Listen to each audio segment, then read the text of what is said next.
All right. Today we're learning Gemara Pesachim Daf Kuf Yud Ches Amud Beis.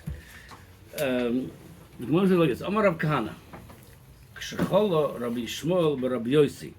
When Rabbi Shmuel b'Rabbi Yossi got sick, Sholach lo Rebbe. Rabbeinu HaKodesh, Rabbi Yehuda HaNossi, send them.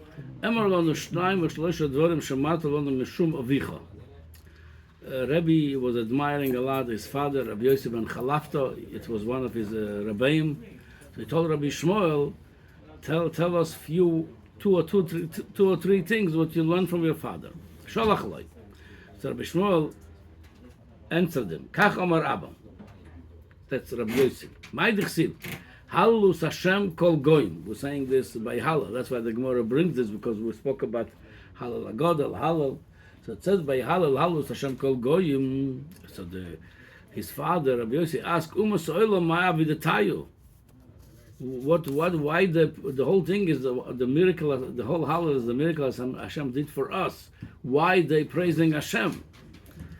So the Rabbi Yossi says, Holy Kamar, Hallelujah Hashem kol goyim, a gevuras v'nifloes the k'ovid lehu. The goyim gonna come time, they're gonna praise Hashem for the miracles He did for them. The kol sheken anon, and how much more when we have to appreciate and thank Hashem for the miracles He did for us. And that's the pshat, the second part is opposed to after Hallelujah Hashem kol goyim ki govar oleinu chazdoi. So if they praising Hashem, how much more we have to praise Hashem Kol Chazder. So that's one thing. It's not pshat in the pasuk. Allah Hashem Kol Goyim. They're gonna say thank you for their miracles, and Kal V'chomer we have to say for our miracles. V'oid Sholach Loi. Asido Mitzrayim Shetovi Doiren LaMashiach. When Mashiach gonna come, so Mitzrayim gonna send a present to Mashiach. Soon we're gonna see what kind of present is this. Kasovor Shena Makabel. Amen. So he told Moshiach gonna think then maybe I should not take a present from the Egyptian. They were not our best friends. Omar Lakadush Baruch Mashiach. Hashem gonna say to Moshiach then, Kabel Mehem, take from them the present. Why? Achsanya also lebonai b'Mitzrayim. Meaning with all the tzoras we have from the Egyptian then and later on throughout the history, but they were achsanya. They were the one hosting us the time of a big need. When was that time? When there was a hunger in the Mitzrayim, in the whole world.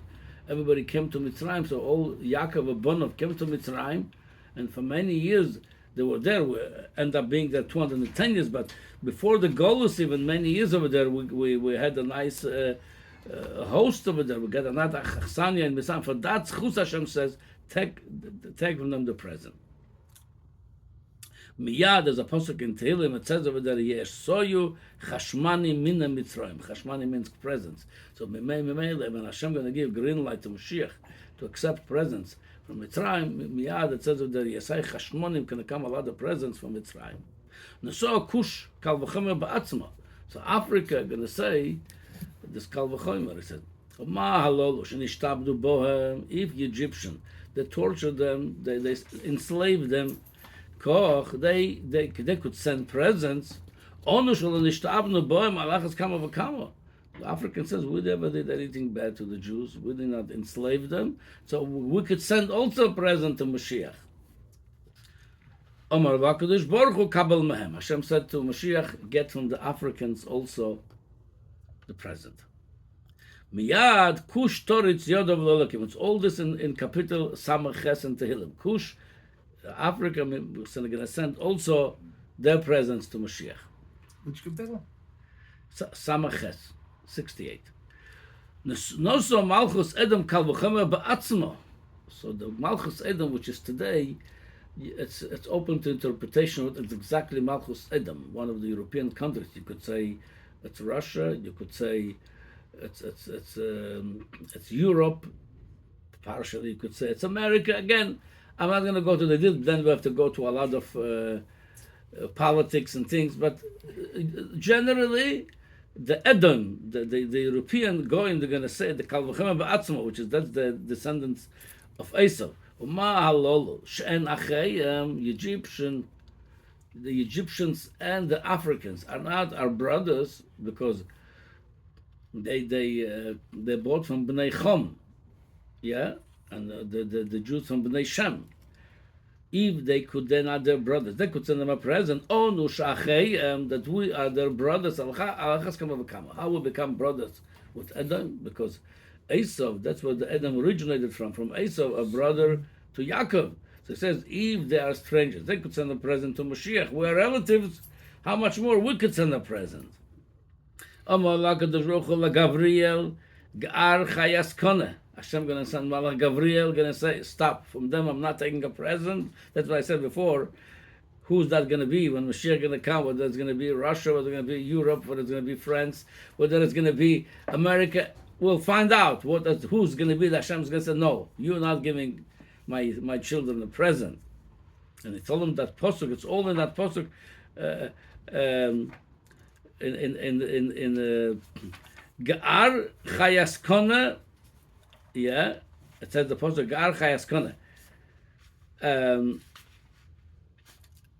Meaning you should yell at them, meaning rebuke them. Chayas Kone. So Go'ir Chaya, meaning you should really show your anger. Malach Gavil is the Malach of Gevura, Malach of Eish. We learned about it a few days ago, and those Bnei Edom, Bnei Esau, who knelecha Eda. Meaning take the side of my children. That's my community. Yeah. Then he says like Davar Acher, Gar Chayas Kone, Shadoro Ben Akonim. The Bnei Esau, they're living in the swamp among reeds. The Chsiv Yicharsemen Chazir Miyar. Esau was compared to a Chazir, and he in the yar, meaning where the reeds grows, was this Soda Yirena. Amar Rabbi Chia bar Abba, Amar Rabbi Yochanan, Amar Loi, Geor B'chayo. You should rebuke or yell at that wild animal. Again, it refers to Esau. Shekol ma'aseyo nichtovim bekulmus echad kona, from the word that this time it explained Miloshen like a pen. You ride with a kona, the kulmus. He says, be angry on that animal. Shekol ma'aseyo nichtovim bekulmus echad, but one quill, with one quill, kulmus echad, one quill. What it means? It means every Jew come in front of them when there's a dispute with the Jew with someone else, always the Jew going to be guilty by them. They're always going to file the Jew guilty. That's one thing. There's another explanation Maharsho explained. He says it's happened many times by the judge. He writes his opinion, then he looks it over and he rewrites it. He says when come a Jew in front of them, of those judges from Bnei Esau, the first time come to them an idea with a lot of hatred to accuse him, they won't even bother to look. Maybe I could modify and make it a little bit looks better. They go with the. That's what it says. One time they wrote, they don't even rewrite it. They just want to give him a full fledged punishment. Sheshochatu abirim ba'agolim. That's what Gar Chayas Kone, that they shechted my children like they are calves, she'elam bailim, like the hefker calves. The Mefarshim brings it refers to Rabbi Akiva v'chaveirav. They killed Asura Ruge Malchus, and throughout other Goliaths, they killed many of us. And he says, Misrapes, all this in Tehillim over there, Misrapes beratzei chosef.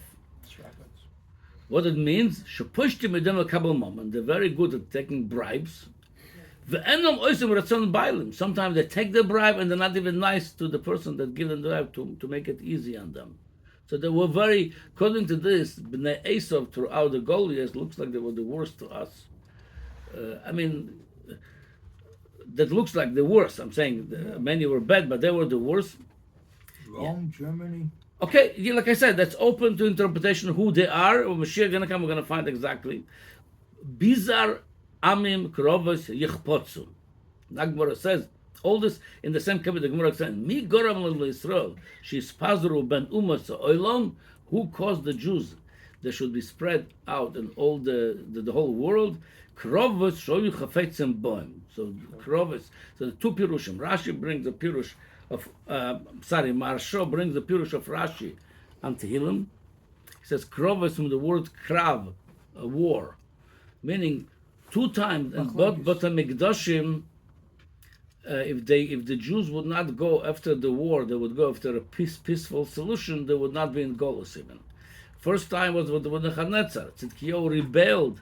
Again, if he would not rebel, if he would make a peace with him, he would not exile us. So Krovo is because they were out to fight, to rebel, we end up in Golus. And Bais Sheni also, during Bais Sheni, Rabbi Yochanan ben Zakkai had a machloikis with the Pritzim, with those who just wanted to fight. And if they would listen to the aids of Rabbi Yochanan ben Zakkai, Titus would not take them to Golus. Titus would make a peace with them, take over Yerushalayim peacefully, but they would not take them to Golus. It was such a big tragedy in Golus because Kroves Yichpotzo. A lot of Jews wanted to fight. It's not always fight. You have to choose and pick your fights. Not always fight is a good option. There's another pirush that Ein Yaakov brings, Kroves Yichpotzo Miloshem Kurva. They wanted to become close with the Goyim, to live like Goyim, to learn from their culture, and that brought the Golus. That's what we wanted. We wanted to be like Goyim. Mashiach said, go ahead. You're going to live with them. You're going to become like them. So that's okay. Now, I'm going back to a few minutes. I'm just going to explain what kind of presents we're talking about over here. Present that Mitzrayim going to send, Cush going to send. What kind of present we're talking about? So I heard one pirush. I hope to say the story the right way. I read the story many years ago. I think that story was written by the Rebbe of the Shemre, the Baal Shemre Emunim. So again, I hope to say the story the right way. So there was 3 friends during the time of the Holocaust. 2 of them were frumer, 1 of them completely fry, not frum. And during the Holocaust, they spread out. Again, the frum, one of the frum people end up in Eretz Yisrael. He moved to Eretz Yisrael, and the fry person remained in Hungary. That was in Hungary, all of them. He remained in Hungary, and he became over there the principal of a school. He was so not frum that he told the other friends that my children would not know the Jews even, because I don't want them to suffer like the Jews. They would not know. He basically kept nothing Jewish. He didn't look like he ran the home like a complete goy, and the children grew without knowing even their Jewish origin. So after many years they didn't see each other, the Israeli friend wanted to go visit his friend from Hungary. He didn't see him for many years, don't know what's going on with him. So he went to Hungary, and he went to his house, knocked on the door. A woman opened the door, and he says, "I'm so and so. I'm a good friend of such a person. I am coming from Eretz Yisrael. I came to visit him, my old friend." She told him, "I'm sorry. He's no longer alive. He passed away." He says, "I'm sorry to hear that." So she told him, "And where are you coming from?" He says, "I'm coming from." I said, "Where from Eretz Yisrael?" He said, "I live in Rehovot." She told him, "Oh, Rehovot," she said. "I have a son who lives in Rehovot," he says. "Please, when you go back, give regards to my son." When he heard this, he was shocked, because he knew that the friend told him, "My kids would never know the Jews. So how this boy end up in Eretz Yisrael?" He didn't ask her this. He says, "Okay," he says, "if you want, when I go back to Eretz Yisrael, I'll go and I give regards to your son in Rehovot." She gave him the address. When he went back, he went to this address, to the son, and now he didn't see his friend. At least he can see the son of his friend. He knocks on the door. The person opened the door, has a big beard, big yarmulke. He says, "I'm coming here to give you a regards from your mother. I just was in Hungary. She sent me regards." She says, "Okay, come in," and they got him in. He starts speaking. He says, "I must ask," he says, "please forgive me. I know your father. He's a good friend of mine." He was, he says. "He told me that these kids would never know they are Jews. He doesn't want them to suffer like Jews. There wouldn't be no trace of anything in the house, nothing Jewish," says. "How you end up over here with such a big beard and yarmulke and Rehovot?" He told him, "Okay, I'll tell you the story," he says. says, you're right. When I grew, I didn't even know I was Jewish. I thought always I was Hungarian. And he says, and here and there I started listening the kids in school calling me Žid. I asked my father, he says to me, don't talk about it. There's nothing to talk about. Just ignore it, move on. Okay, I knew I'm not allowed to talk about Žid. What's Žid? I don't know what it is, but people call me once in a while Žid. I don't know. I moved on. He says, I grew up, he says, I got married to a Goita, Hungarian Goita. But she also started hearing from people that her husband is a Žid. She started saying, what's a Žid? She started looking into it, she started researching it, she started finding out there's such a nation of Jews. And she started looking into it. The more she looked into it, she became very, very interested in Judaism, to the point she went for the process of conversion, and she converted. And it says from there on, she made sure that I become more Jewish too, and that's the end result. I became frum, has my beard, has my yarmulke, and moved to Rehovot. So the Rebbe of Shem Remun said the story, says that's the pshat. When Mashiach is going to come, all the goyim going to give him a present, meaning who brought this guy back to Yiddishkeit? His goyish wife, meaning Mashiach going to bring a present, the goyim going to bring it. They're going to say, oh, this Jew, he's Jewish, he's trying to get lost among us. They're going to bring him back. And that was one of the examples how the wife, the goyish wife, she converted and she brought the Jew back, and that's going to be the present for Mashiach.